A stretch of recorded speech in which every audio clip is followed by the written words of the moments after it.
YouTube, F-Man Critic back, and, well, it's high time I finally review the third Sonic movie. Now, this one has been a long time coming, just like the third one. But instead of reviewing the third one, I'm going to do a redo of the first two movies first. We all remember when I first did the first movie, it was shit, filmed it in my own kitchen and all that. The second time, when I reviewed the second movie, it was actually better. It was, well, how I've been doing the reviews for a couple of years now. But I kind of want to give it a fresh take. And now we're going to review the third Sonic movie. So let's get into it, reviewing all the Sonic movies. The very first Sonic movie back in 2020, the one that started it all, the classic movie, the one that had quite the opinions online from the original design. Good God, kill it with fire.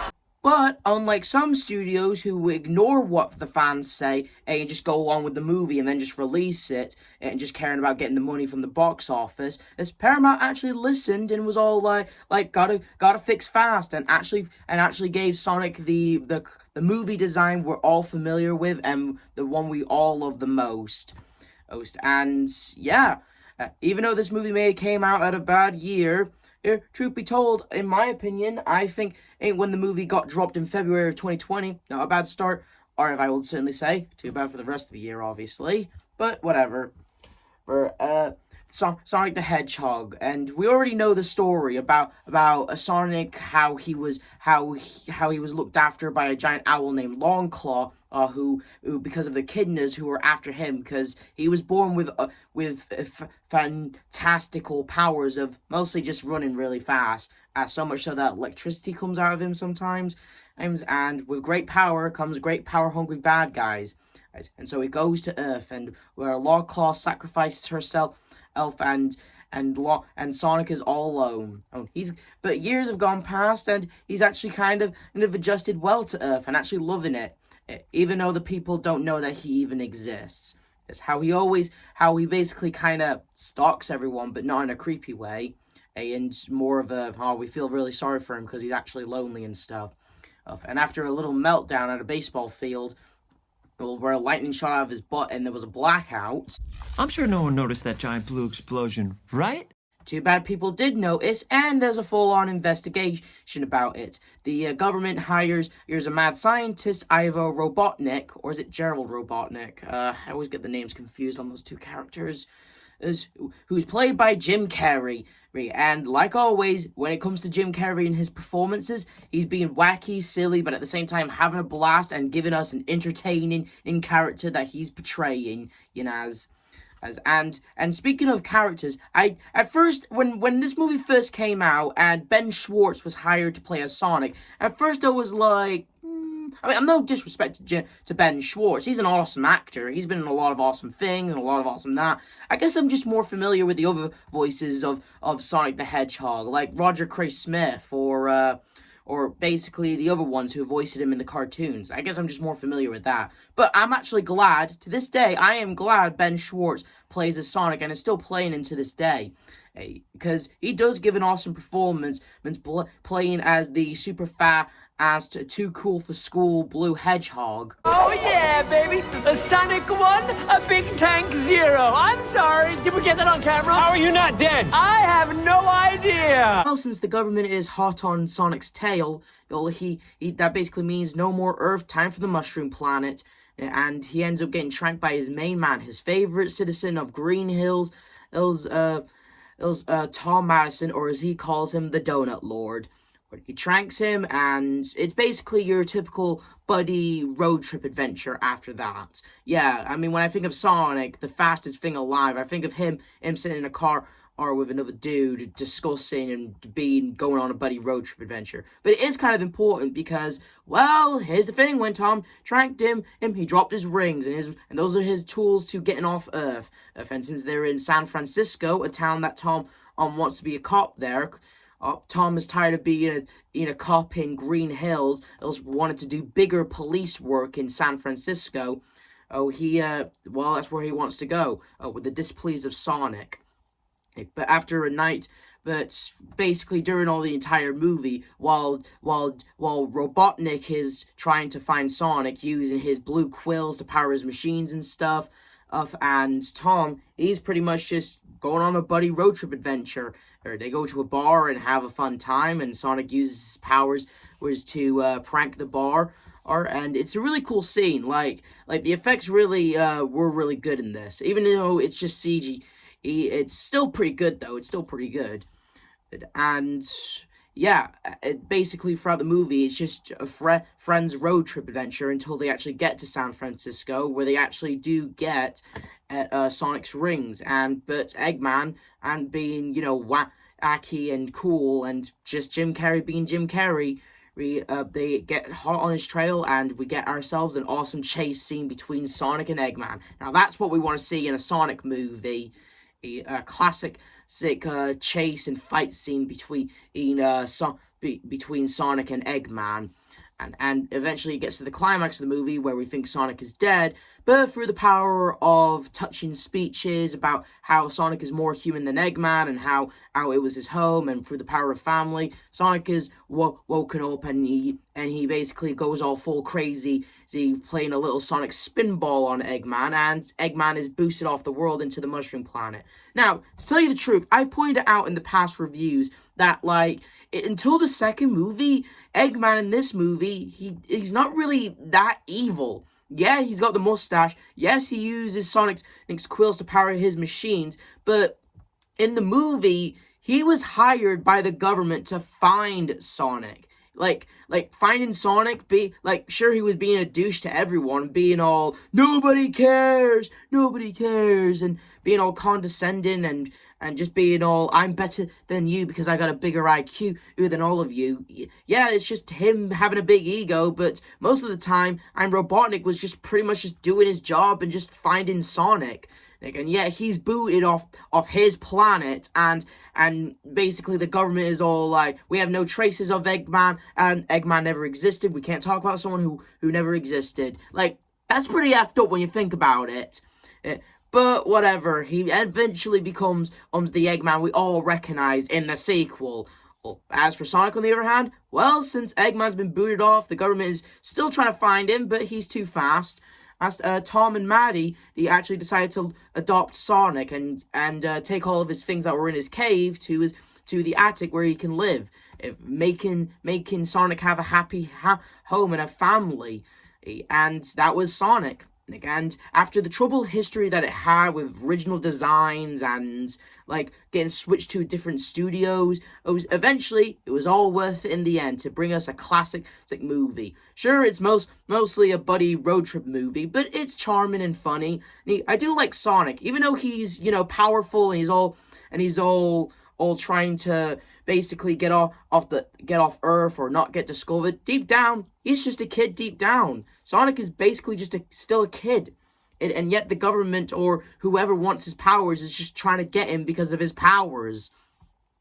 But thankfully, as long as he has friends and family, he can stop up evil robot scientists that will use his quills to power his machines. Anyway, let's move to the next one.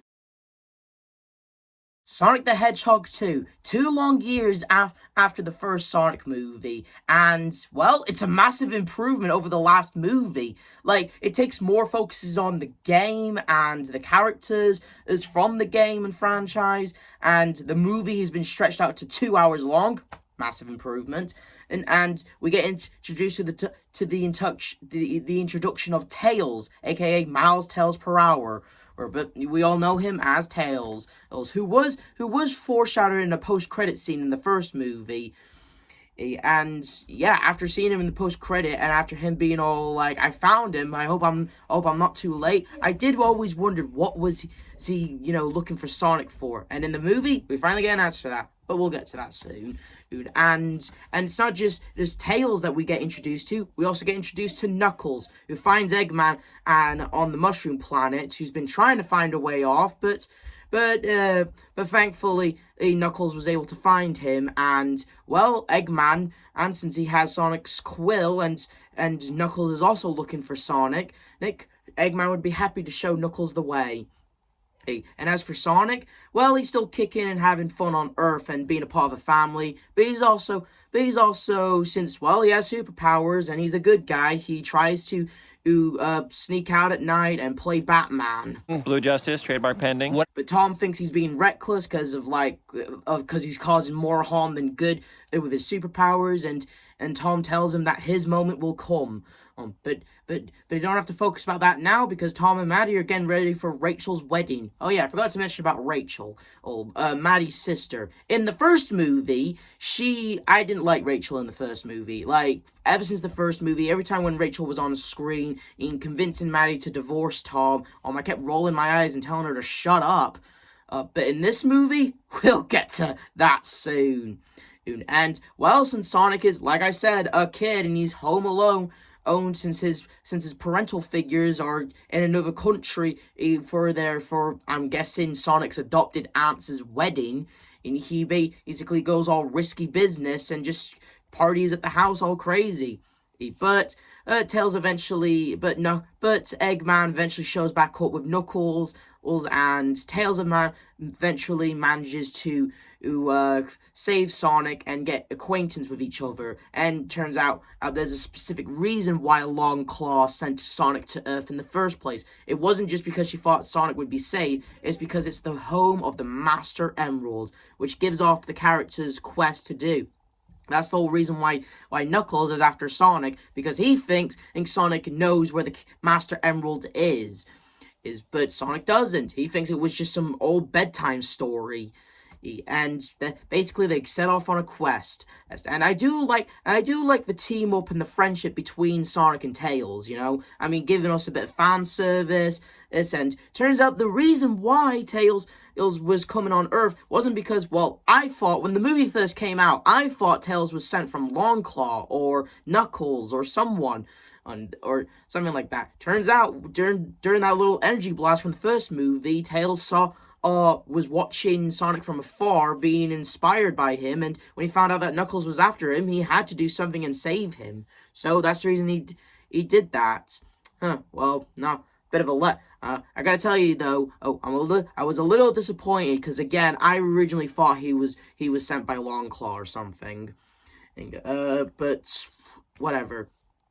And after a cool dance fight, which basically just gives the animators a reason to flex their animation bone and give the movie why it was so expensive and stuff. And and so they end up finding the compass, and during all that, Knuckles and Sonic actually talk and get to know each other. Turns out the same day when Sonic lost Longclaw, it was the same day that Knuckles lost his dad.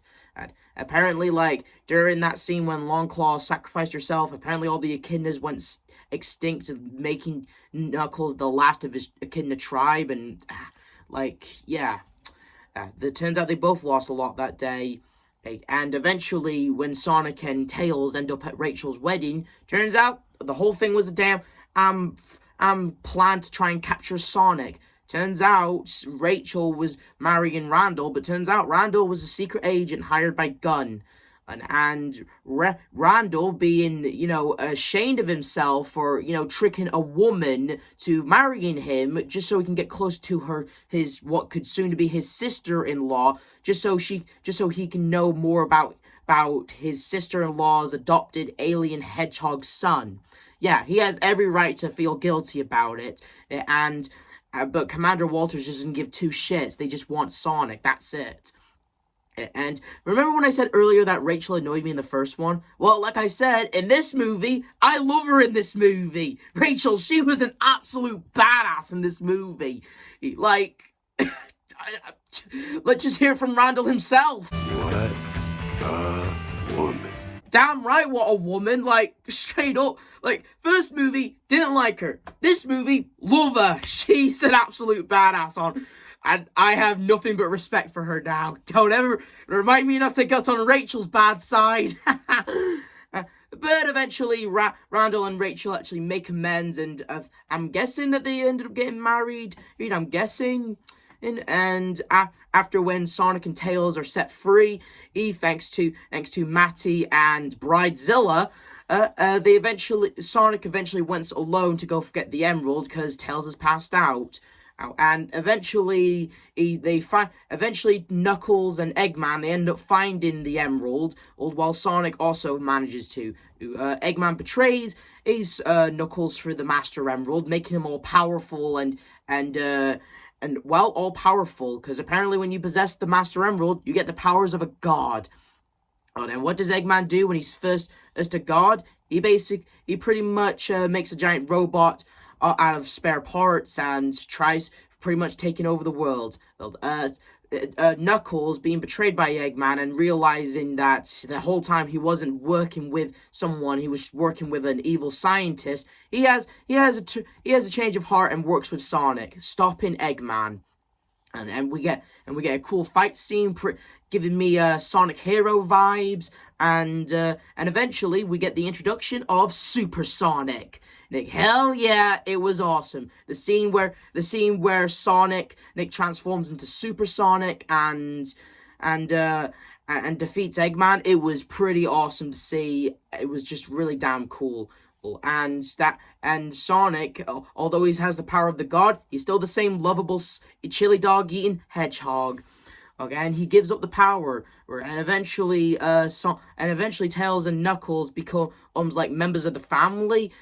And what way to end the movie on than the entire family going out having a baseball game, just like from the first movie.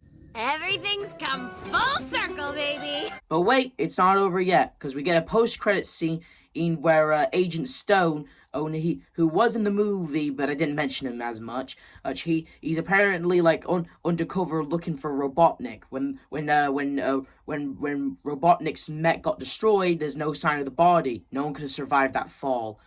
And apparently they find coordinates that leads us to the next movie.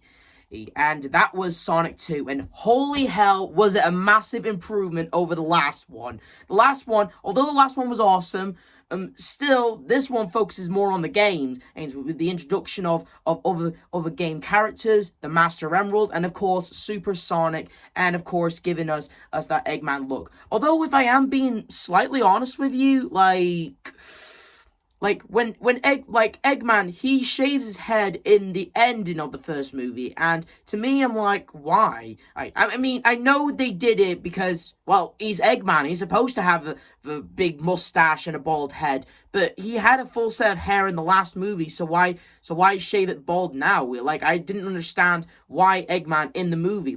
There's no our world, yeah, there's a good reason, but in the world, there's no in-universe reason why Eggman technically shaved his head.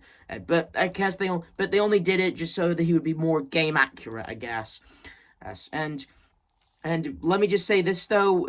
This movie was a massive improvement. It was super awesome. I loved Tails. I loved Knuckles. I mean, in my opinion, Knuckles, he was awesome. I mean, he was mostly for promotional purposes. I mean, for when this movie was planning to come out, I was more focusing on Tails I was more focused on, why is Tails in the movie? What's his role? What was, what I explained from earlier, but most people were mostly talking about Knuckles. And to tell you the truth, I'm glad Knuckles is in this movie. I love the voice they chose for him. Knuckles, he's the absolute favorite best character in the movie. So much so that they decided to give him his own TV show. Oh, let's just say Knuckles is the best character in the movie. Well, and he's also the best character in the third movie. And speaking of the third movie, after 2.5 years later, and a Paramount Plus TV show, we ended up getting Sonic 3. And Sonic 3, oh my god, these movies just keep getting better and better with each movie. The first movie was good, second movie was more awesome, the third movie, everyone is claiming it's the best one out so far. It's a lot more heavier, and it's a lot more crazier, and it's a lot more game accurate. And yeah, since we know that Shadow was in the post-credit scenes, we know he's in it, and he's got no one else playing him other than Keanu Reeves. I think the only reason why Keanu Reeves agreed to play this role, because of what they said in the first movie. Keanu! You are a national treasure. And honestly, I love that they got Keanu Reeves to play as Shadow. Keanu, he does an awesome job playing the ultimate life form. And it's really, really cool. And also, when the second movie came out, a lot of people, like Jim Carrey, he thought it would been a perfect time to retire, but he did state that he would return if the script was written in gold and stuff from angels and stuff like that. And they actually did give him a script that was written in gold with like gold ink or something. That must have been one expensive script. And Jim Carrey agreed to return as Eggman, but not just Eggman, but also the old man Eggman. Now, listen, I'm going to be honest here. I am not too big on the game lore. I've only played Sonic Unleashed and Sonic Generation, and maybe Sonic Lost World, I think. Either way, I have played a few Sonic games before, but I'm not too big on the lore. So, yeah, so if I don't know that much on the lore, just please forgive me in the comments and don't eat me alive in the comments. But I'm just glad that Jim Carrey not just agreed to came back for his role as Robotnik, but also Old Man Robotnik. I'm just gonna call him that. Like so much so they kind of reference it in the movie. But the resemblance is uncanny. It's as if we're two characters in a movie being played by the same actor. But what's this movie all about? Well, basically, Shadow breaks out of the prison he was held captured by, well, what probably is Eggman, but we'll get to that. And while he breaks out of it, because he's been locked in for 50 years, here's Sonic, on the other hand. He's actually too busy having fun with his new family, who is now celebrating the day he came to Earth. With a big surprise party and everything. And there's a scene in the movie where Sonic and Tom goes to Sonic's old cave, and well, although this movie is awesome, a bit of a step up from the last movie, shame that it's not 2 hours long unlike the last one, but still pretty cool though. And although people will praise this movie a lot, there are a few like continuity errors and like just like a few this and that, but I'm not going to point them out in this review, okay? But I will certainly say this, though. Tom is acting like this is his first time being in this cave, when at the end of the first movie, it was him and Matty who took all of Sonic's things to their house. And Sonic, he said, oh, my nunchucks are still here, when we know he had them in the last movie in his room. So, like, what happened? Did Sonic just sometimes comes back to his old cave just to remember things and sometimes leaves his things behind? I mean, I can see that happening. But Tom, he's just acting like it's his first time in the cave. And in the last movie, Tom and Sonic were like father and son in the last movie. How Tom is always giving Sonic advice and always trying to be all fatherly to him. And in the last movie, Tom told Sonic that his moment will come.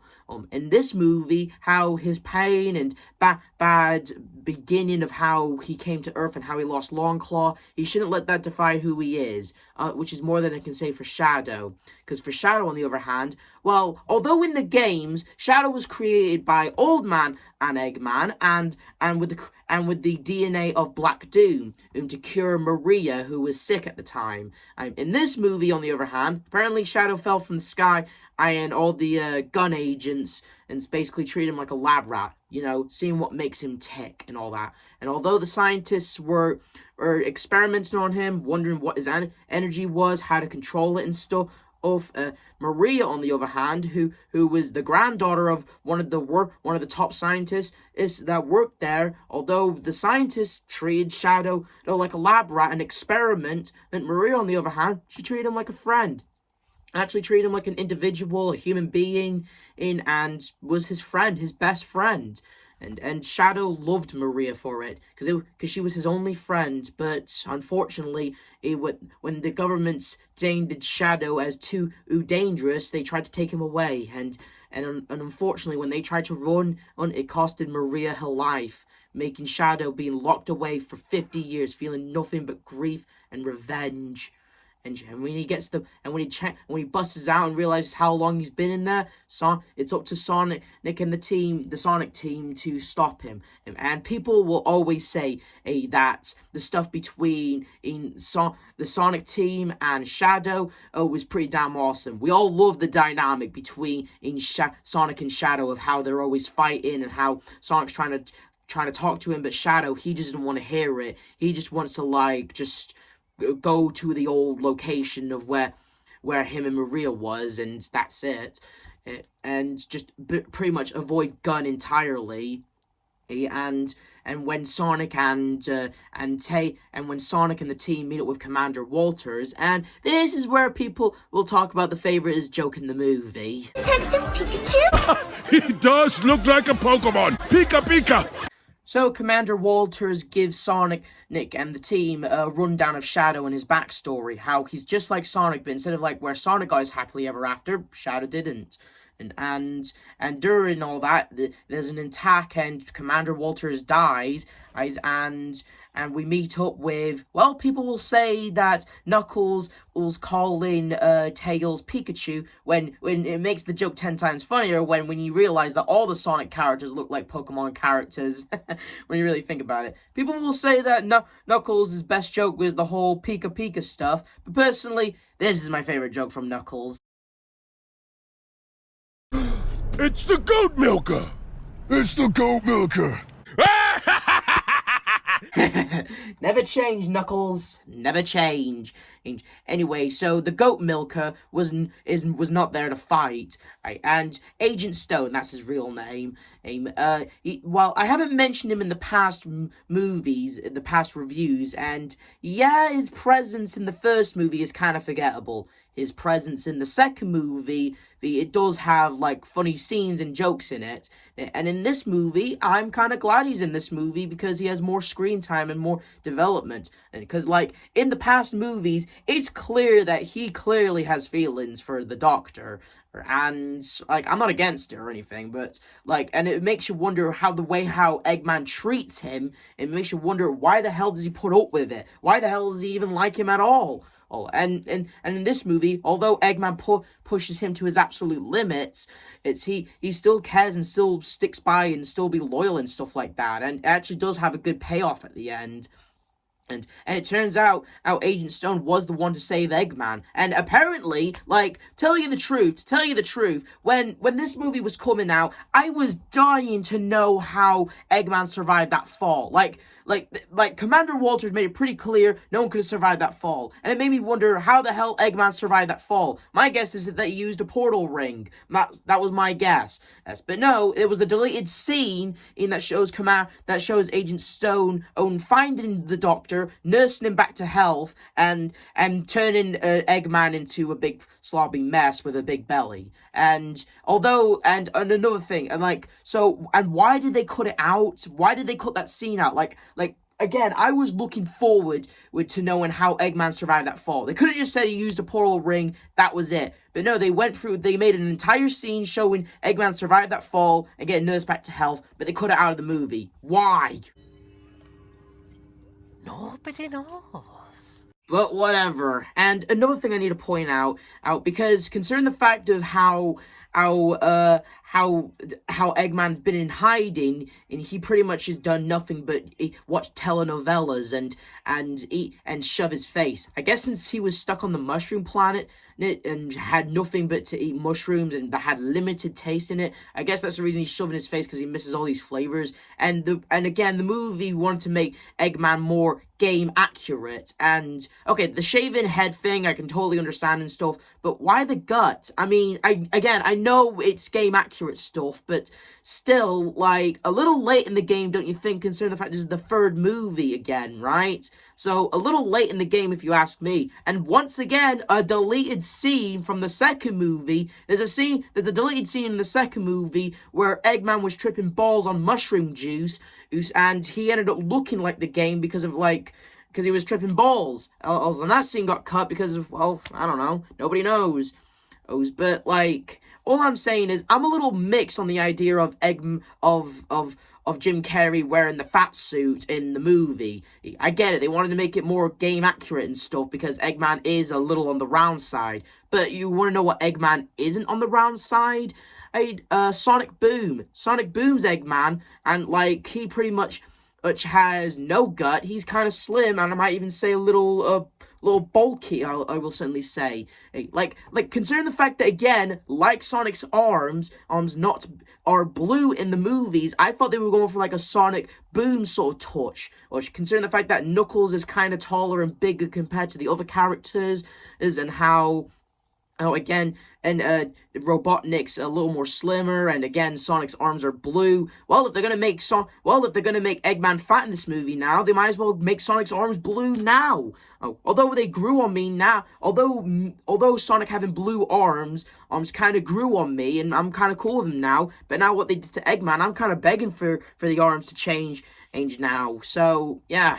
Anyway, Eggman and Sonic don't want to team up, but they have no choice, and they end up going to the old base where Shadow could be, and we get this scene that's kind of spits in the face in the Knuckles TV show. There's no such thing as a friendly ghost. Bull crap. Well, we know that Knuckles is speaking a load of shit, because if there's no such thing as a friendly ghost, how do you explain his chief from the Knuckles TV show? Oh, and again, he's a ghost, and he's a friendly ghost, so what's the difference? Is it because he's your chief? Is that it, Knuckles? Whatever. Eventually, Robotnik meets up with Old Man Robotnik, and it's kind of awesome. Like, once again, having Jim Carrey to come back, not just doing Eggman, but playing Gerald Robotnik. I think that's the granddad's name. Ivo is Eggman, Gerald is the grandpa, I believe. That's it, and it's actually really cool. Like, they both have like the best as with this role. It's really awesome seeing Jim Carrey do this, and it was really awesome with like, it just downright was awesome. And Gerald, he ends up teaming up with Shadow, and Gerald promises Shadow that Maria will be avenged, and that's why Shadow agrees to go on it. So they basically try to steal another key card so they can activate the Eclipse Cannon, and we get like a heist sort of deal where they're trying to steal the other key from Gunn, and eventually Tom disguises himself as Commander Walters and eventually gets the key card.